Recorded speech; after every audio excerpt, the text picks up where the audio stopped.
तक्रारदाराने आपल्या कुटुंबातील सदस्यांना त्यांच्यापासून सुरक्षित ठेवण्यासाठी कंपाऊंड वॉल बांधण्याचा निर्णय घेतला. मात्र 17 मार्च रोजी संबंधित बांधकाम सुरू केल्यावर आरोपी आणि त्यांच्या 30-40 मुस्लिम साथीदारांनी हिंदू कुटुंबावर जोरदार हल्ला चढवला. मुस्लिम जमावाने लोखंडी रॉड, काठ्या आणि दगडांचा वापर करत हिंदू कुटुंबावर हल्ला केल्याचे स्पष्ट होत आहे.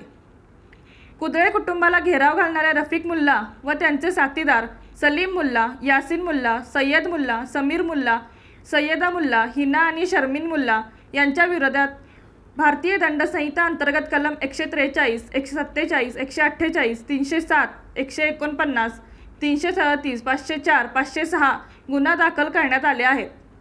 मिळालेल्या माहितीनुसार दोघांना अटक करण्यात आली असून उर्वरित संशयितांना पकडण्याचे प्रयत्न सुरू आहेत. स्थानिक हिंदू कार्यकर्त्यांनी याचा निषेध करत न्यायाची मागणी केली आहे.